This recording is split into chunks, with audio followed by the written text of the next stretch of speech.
Hi, we are Caglar, Chen, and Advaith Reddy, representing Team 171 from New York University. We're going to be discussing Problem C, People Ruin Everything, where the issue of humans disrupting a predator-prey ecosystem is examined. For this, we build a model that denotes how humans change the dynamics of a predator-prey ecosystem. Using this model, we examine different scenarios the system can act when humans are sharply introduced, then sharply removed from the system.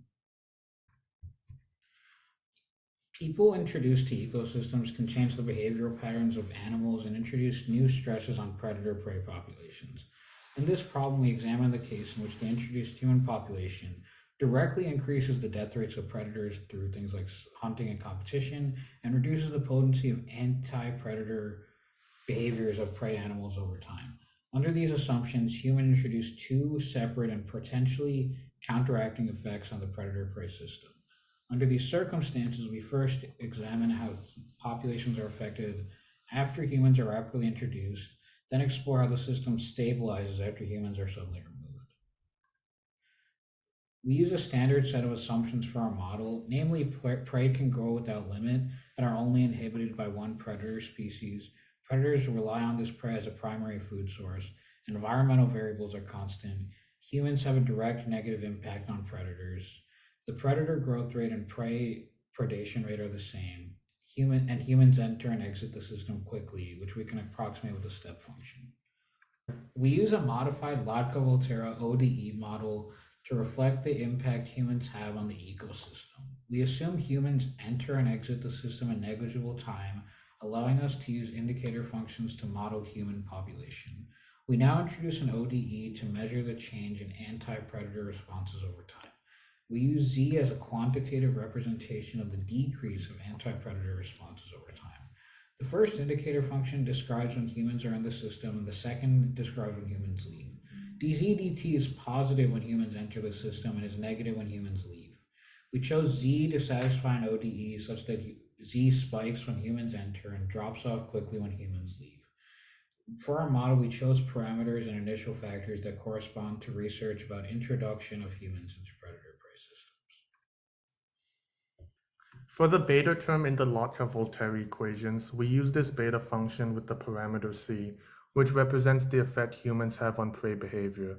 Larger c values mean that humans have a proportionately higher effect on prey behavior, which would cause sharper changes in the prey's anti-predator responses.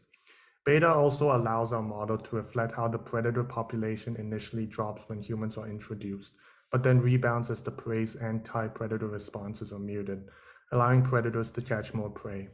We similarly use the delta function instead of a constant in the Lotka-Volterra equations to reflect the same phenomenon, since we are assuming that the predators grow at the same rate as the prey predation rate. We use this gamma function to replace the gamma constant in the Lotka-Volterra equations, which includes a constant d that quantitatively represents the biological resilience of predators towards humans. We chose this function because it reflects how the mortality rate of predators initially increases then plateaus over time as humans are introduced to the system.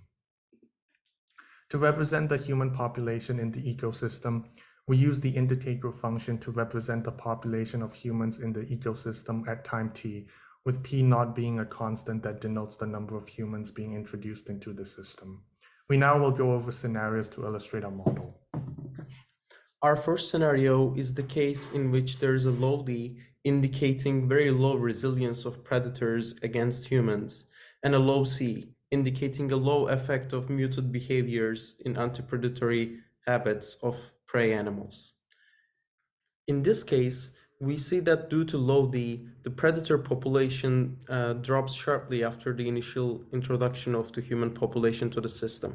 Afterwards, this low population of predator causes the prey population to rise, causing higher equilibrium values for both populations, but really sharp turns. In the end, this high oscillation does not stabilize, and the number of predators goes to zero, leaving the ecosystem purely to the prey to grow. In our second scenario, we look at a case with a medium D and low C. In this case, the predators are somewhat resilient to human activities, while the prey still doesn't get affected much. When we look at the case, we can see that the initial purging of the predator population in a balanced manner makes the system have a higher equilibrium of prey population, making the ecosystem generally livelier. When the humans leave, the prey animals which had their anti-predatory behaviors muted lose their competitive advantage against the predators, causing an initial dip in the population in the ecosystem.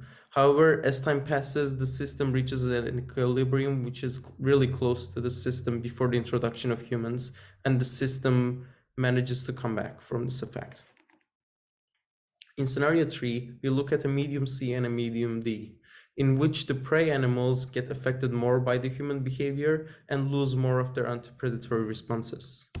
This causes the general population to decrease much faster, as the hunting of predator animals fails to help the prey population enough to keep them alive after their loss of anti-predatory behaviors.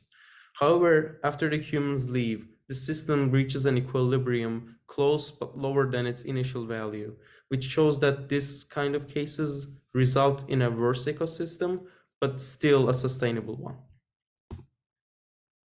In scenario 4, we start looking at high D values. Specifically, we introduce a case with a high D and low C value, in which the predator animals don't really get affected much, and neither do the prey animals as a result of the low C. In this case, we see that the reduction in the anti-predatory behavior of the prey animals eventually tends to be the dominating factor, reducing the balanced populations in the ecosystem. However, after removal of humans, the system converges back to its original state. In scenario 5, we look at a case with a high D and a medium C, in which the predators don't get affected much, but the prey animals lose more of their anti-predatory behavior compared to before. This, similar to scenario 3, causes a drastic decrease in the population of the prey animals and the predator animals. However, as with the case before, both populations converge to their initial equilibriums after humans leave and the system recovers. One interesting scenario happens when we have both high D and high C, however, as the predator animals don't get affected much, but the prey animals lose their competitive advantages over the predators drastically due to them getting too familiar with the humans. As a result, we see a quick dip of both populations, which causes the predator population to extinguish the prey population, causing the death of the whole ecosystem. Looking at all of our results, we can see that how different C and D values can change the effects of human intervention from partially positive to negative but recoverable to catastrophic for the ecosystem and leaving with unbalanced results. The limitations of our model are that it does not consider climate impacts, it only considers one pair of predator-prey interactions, and it assumes humans and prey do not compete for resources.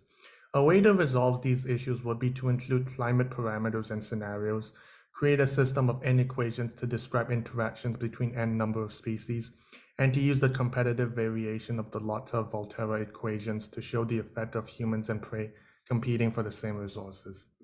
Thank you for watching our presentation. It has been a pleasure to participate. Okay.